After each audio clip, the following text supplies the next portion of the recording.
Hello fellow collectors, I hope you are doing very well indeed.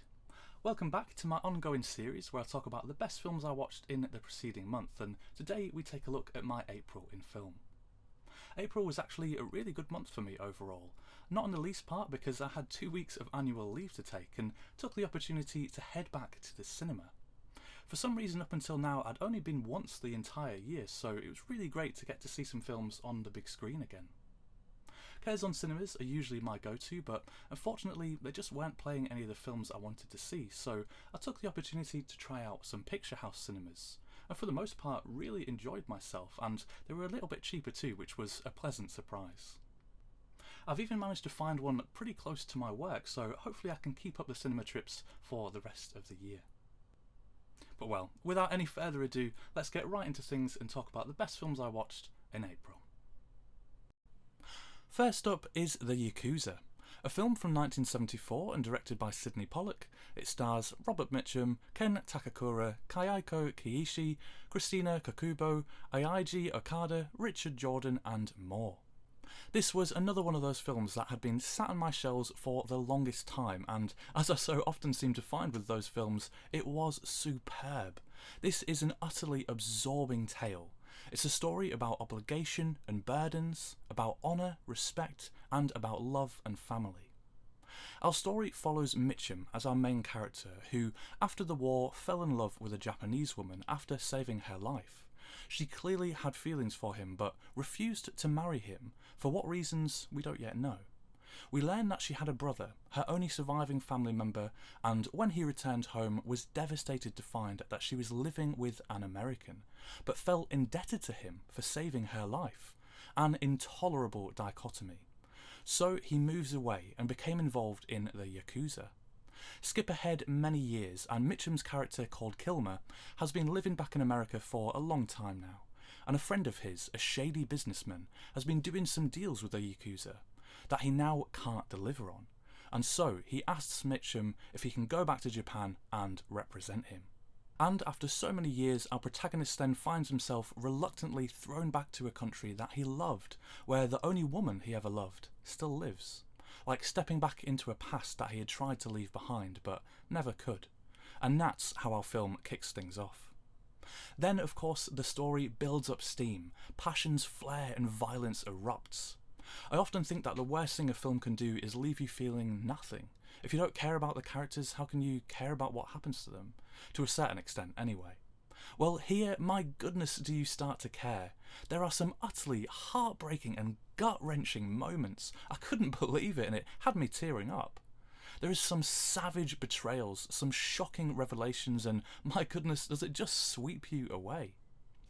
The film welcomes you into these people's lives, all troubled to a certain extent by the past, by deep emotions, but you grow to care about them as they show so much caring for the lives of each other.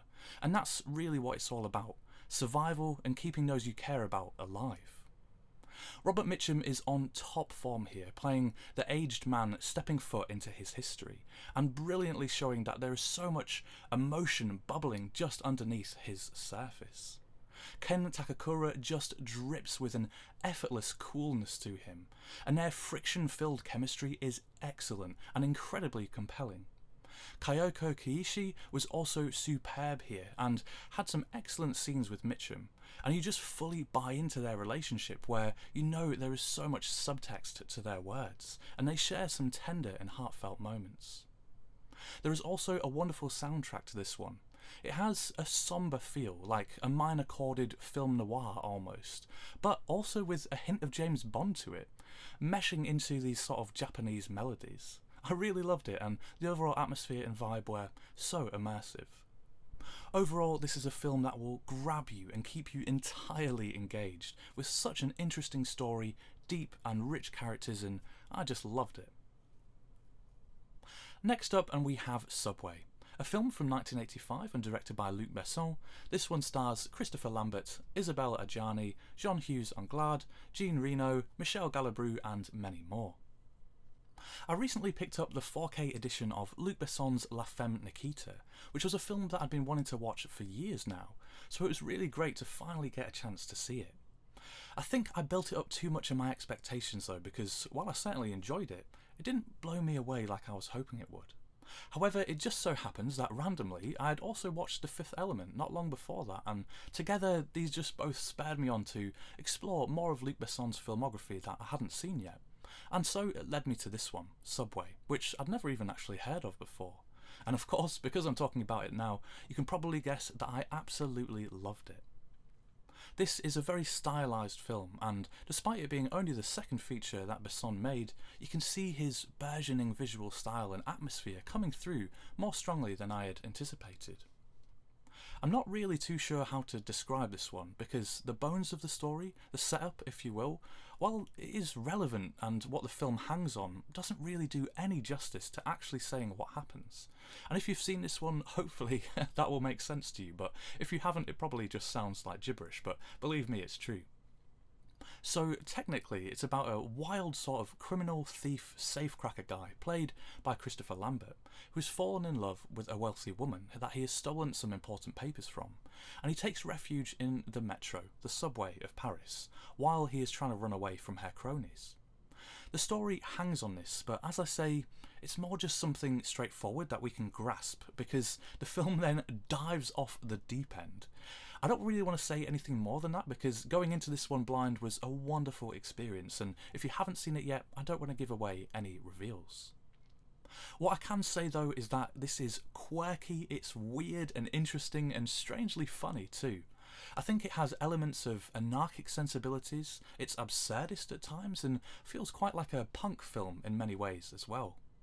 It actually strangely reminded me in some vague ways of Vagabond, maybe my favourite Agnes Varda film, and though they are wildly different, I think they share some interesting parallels as they deal with some similar themes like a rejection of societal norms.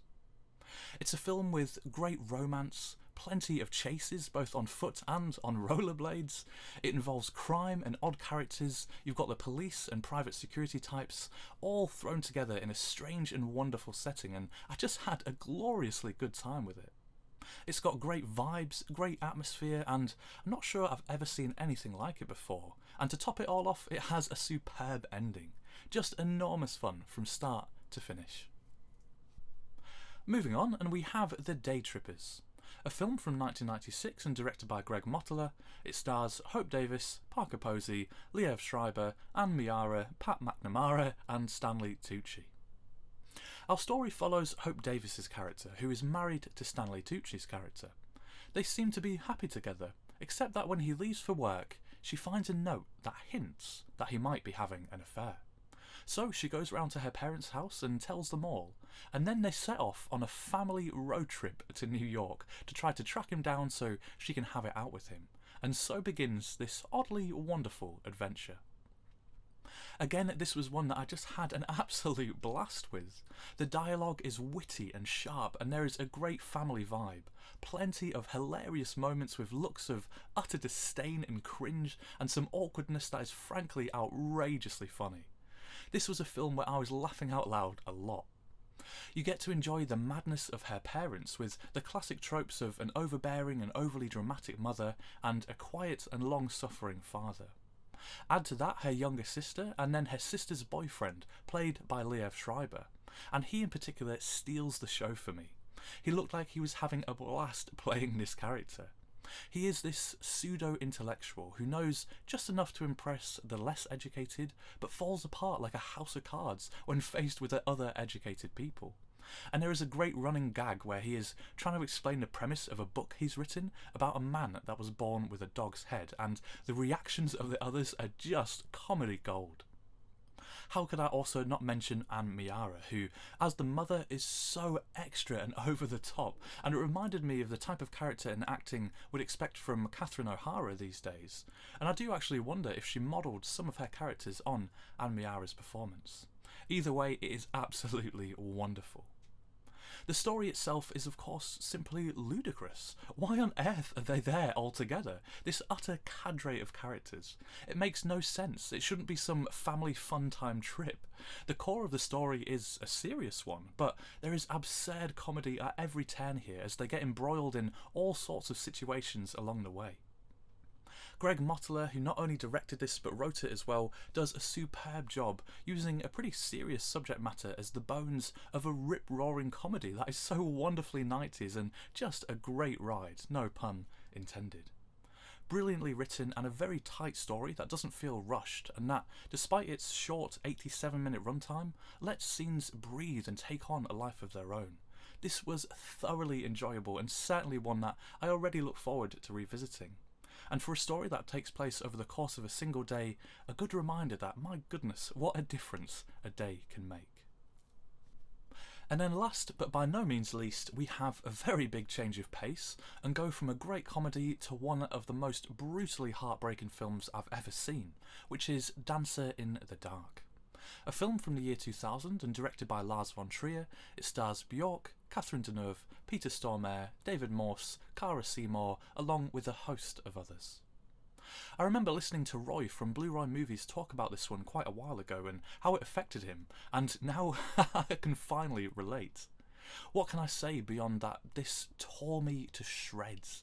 I think The Elephant Man is the only other film I've seen that has drawn so much bitter and heartbreaking emotion from me.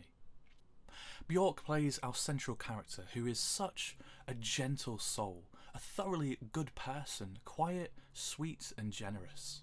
She's an immigrant who has crossed continents to come to America specifically because it's where her son can get an operation that she knows he will need when he becomes a teenager, though she hasn't told him that. And no one else actually but her knows. The operation costs a lot of money, and so she works hard, she scrimps and saves every penny she possibly can, even putting herself in some danger as she does it, putting in the long hours, picking up anything she can to make extra bits of money, and also sacrificing everything beyond the very basics that they need to get the amount that the operation costs. In many ways, giving everything she can of herself for her son. And that's all I'll say about the story, I think, as this is a powerful one to go into with as little knowledge as possible.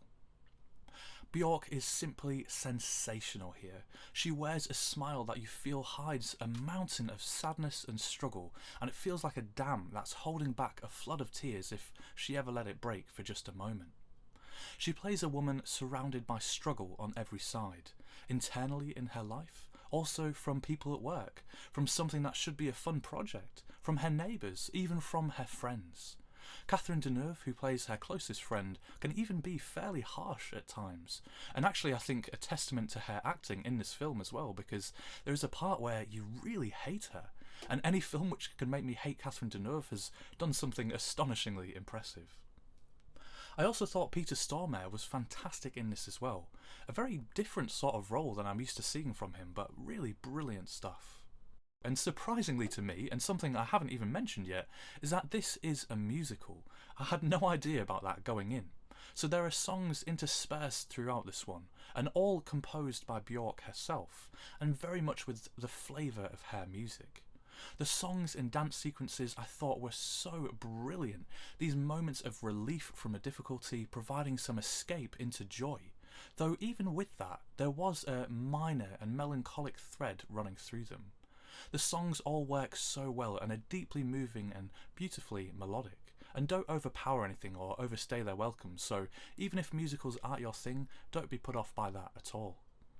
At its core, this is a story about the incredible power of a mother's love, and it captures that both beautifully and tenderly, if in an emotionally devastating way. This was simply spectacular and easily in my top 3 films I've seen this entire year. And considering I finally broke down and bought the DVD, thinking to myself, well, we're just never going to get a Blu-ray of this, so let me finally buy it. Well, less than 24 hours later, Curzon announced a new Blu-ray release, so I'm pretty sure everyone has me to thank for that by taking that bullet. But I'm delighted to see this get a new release, and though I'm not sure when I'll be able to face this one again, it was an immediate pre-order for me. And then onto a few honourable mentions. First up is Pi, Darren Aronofsky's first feature film. Highly stylised, paranoid and a very interesting watch. And then we have Showing Up, from Kelly Reichardt, and I really enjoyed this one. About, in some respects I think, the importance of expression through art, and Michelle Williams was really great here. And then we have Breaking the Waves, another Lars von Trier film and another quite tough watch. Odd but deeply moving. And then we have Partenope, or Partenopa, if I give it a go in my Italian accent, which I was lucky enough to see at the cinema. I would have liked to have talked about this one a lot more, as I absolutely loved it, but I definitely need to see it again, as it has a lot of layers to it, and one viewing was just not enough. I often like to take little notes or mark things down as I'm watching films, but I was in a packed out cinema, and we all know there's nothing worse than someone getting out their phone in the middle of a film, so hopefully one I'll expand upon in a later video. And lastly, we have The Three Musketeers, D'Artagnan and Milady. I'd been curious about these for a while now, and though these films aren't winning any Oscars, I had a lot of fun with them, full of humour and adventure and sword fights. What's not to love? And well, that's everything from me and from my April in film.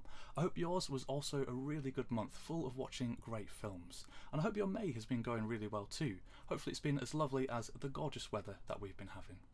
Well, that's everything from me. Thank you so much for watching, and I'll see you next time.